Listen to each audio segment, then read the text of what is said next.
You're telling them that you don't have a drug problem, but that you do admit that you were selling drugs. She could either put you in prison for 10 years or she could give you probation for 10 years. Yes, ma'am. You're asking this judge to put you on probation. Can you tell the judge why you are asking her to give you probation? Yes, ma'am. My mom, she's very sick and there's no one there to help her. And she leave me there with her. I will tell you, it is very rare for the court to see people admit to selling drugs and saying, no, I don't have a drug problem. I just sell drugs. If you love your mom, like you say you love your mom, then you need to stop doing this because you're breaking her heart. All right, guys, today we're diving into a wild court hearing with Judge Boyd and a guy whose rap sheet is longer than a CVS receipt. Seriously, he's been in and out of the system for years, but this time he's in serious trouble for selling drugs, and let me tell you, things get very, very intense. Judge Boyd does not hold back at all, and the man ends up admitting to everything. The judge practically buries him, and honestly, you won't want to miss how this all plays out, especially the sentencing at the end, because it's absolutely brutal. What do you think about this court hearing? Drop your thoughts in the comments, and if you're into content like this, don't forget to like and subscribe. All right. In each cause number, according to the plea bargain agreement, punishment is to be assessed at 10 years in the prison. There's a $1,500 fine. The state is opposed to your application of community supervision. The cause numbers are to run concurrently, and they're taking 2 cases into consideration. State, do you have any witnesses? No, Your Honor. Defense, any witnesses? I would just call my client, Your Honor. All right. Can you raise your right hand for me? Do you solemnly swear or affirm the testimony you give will be the truth and nothing but the truth, so help you God? Yes, ma'am. All right. You can lower your hand if you'll state your name for the record, please. All right. Thank you, Your Honor. Mr. We're here today for the judge to assess sentencing in your cases. You understand that? Yes, ma'am. And you understand all the cases that are being taken care of today and also the ones that are going to be dismissed. Yes, ma'am. Okay. You asked the court to do what's called a TAP evaluation, where you talk to the drug counselors prior for her to do the sentencing. Do you remember that? Yes, ma'am. Okay. And do you remember what it is that you talked to them about just recently? Yes, ma'am. Okay. In your meeting with the drug counselors, my understanding, you're telling them that you don't have a drug problem, but that you do admit that you were selling drugs. And you understand that this judge has a wide range for what she can do. The offer is 10 years. She could either put you in prison for 10 years or she could give you probation for 10 years. Yes, ma'am. You're asking this judge to put you on probation. Can you tell the judge why you are asking her to give you probation? Yes, ma'am. My mom, she's very sick and there's no one there to help her. And she leave me there with her. And I know I can do better. I know I messed up. And, Well, let me ask you this. How long has your mom been very sick? it's been about 6 months. All right. So why would you put yourself in this situation to be going to prison knowing that your mom may or may not need you? It was just had to make some money. Why not get a job? It was just didn't have enough time. Oh, sure. There are plenty of places to work. No, I mean, at the time, I needed quick money.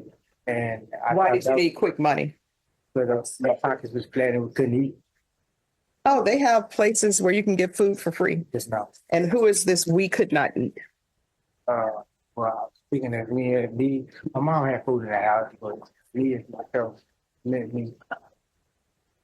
All right. Yes. And so at this point, you understand that the judge has total control of what she can decide to do. Just now. Other than your mother being sick, what other concerns do you have, and why you're asking this court to grant you probation? But I know I feel it above my head, but I know I can do better. Do you think that you could comply with the terms and conditions of probation? I know I can. You'd have to report once a month. You'd have to stay out of trouble. Yes, ma'am. You can't hang around with people who sell or use drugs. Yes, ma'am. And you can't sell or use drugs yourself. Right. But you feel that you could comply at this time in your life. Yes, ma'am. I know I can. Pass witness, Your Honor. State, any questions? All right. So what is his criminal history? Yes, please. Defense, any objections to the court reviewing the criminal history? No objection, Your Honor. Just to give you guys some background on this case, this guy isn't new to trouble at all. He's got a very, very long rap sheet to go along with his drug charge, and honestly I don't even need to know the exact charges to guess that it's pretty bad. What really gets me though is how he's sitting there claiming he sold drugs to pay for his sick mom. Like seriously, you couldn't get a regular job or find some other way to make money? Because that excuse just doesn't add up for me. What do you guys think? Though, does that sound legit, or is he just trying to get some sympathy here? Because I mean, there are situations where that could be true, like if there was a huge medical bill or something, but it really doesn't seem likely in this case, especially when you look at his long rap sheet of charges and the way he says it so casually, like selling drugs is just something you do when times get tough, is honestly kind of crazy. Maybe I'm out of touch with reality, but I know Judge Boyd, isn't she sitting there, and it doesn't look like she's buying any of his story at all. She knows exactly what's going on, and you can tell she's not going to go easy on him here, because the law doesn't mess around with stuff like this, especially when you've got a history of breaking it. It's one thing to make a mistake, but when it becomes a pattern, judges usually come down hard. I mean, would you guys give him another chance, or is it time for him to pay the price? Alright guys, now we're getting to the part where Judge Boyd is about to hand down the sentence, and I'm telling you it's going to be intense. Is she going to give him the full 10 years in prison, or is she going to surprise everyone with probation? Either way, it's about to go down, so let me know what you predict in the comments, and let's dive back in. Your Honor, we understand he has a very long checkered history. We are asking you to think outside the box. He is asking for probation. He does have family he needs to take care of, and we are just asking to show some mercy and to grant him probation. All right, Mr. I will tell you, it is very rare for the court to see people admit to selling drugs and saying, no, I don't have a drug problem. I just sell drugs. At the same token, people will come before me, and you've come before me, and you said there are other people that you need to take care of. People need to think about that before they do wrong. You understand? I understand. All right. This is what the court is going to do. And the court will sentence you to 9 years in the prison, give you credit for any time served. And the cause number ending in 303. Court will find you guilty. The court will sentence you to a $1,500 fine. Time and money will run concurrent. Sentence you to 9 years in the prison. Give you credit for any time served. This will run concurrent with 2024.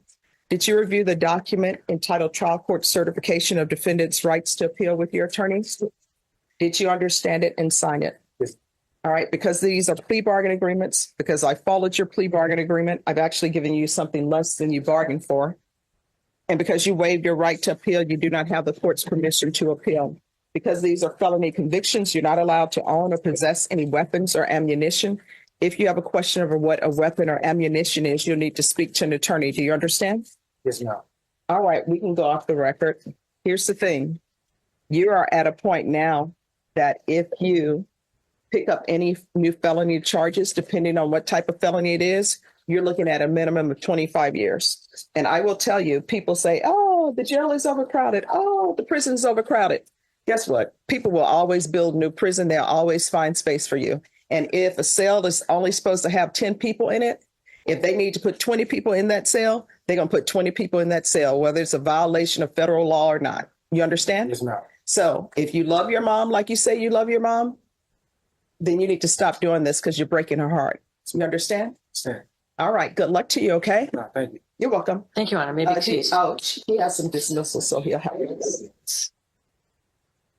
And thank you for always being respectful. Yes, ma'am. Do you guys think 9 years was justified for this man's long history of crimes and the drug charge here? Because honestly, I do. This guy knew exactly what he was doing when he was out there selling drugs, and it's not like he hasn't been through the system before. If prison didn't teach him the first time, then yeah, he should definitely face the price now. It's pretty harsh, but that's how it goes when you keep making the same mistakes. And the crazy part is that after these 9 years, if he catches another felony, he's looking at a mandatory minimum of 25 years, which is basically a one-way ticket to staying in the system for life. I will say, though, he was pretty respectful in court, which you don't always see in cases like this, and it makes me wonder if he really does want to turn things around or if he's just good at playing it cool. Either way, I really hope this guy learns his lesson this time, because it's hard not to feel bad for his mom too. I mean, just imagine your kid getting Caught up in this stuff over and over again, it's got to be heartbreaking. At the end of the day though, the law is the law and it exists for a reason, and if you're going to take those risks you have to be ready for these kinds of consequences. Hopefully this guy uses those 9 years to reflect and come out ready to live a better life, but who knows? Do you guys think there's any chance he'll turn it around, or do you think he's just going to end up back in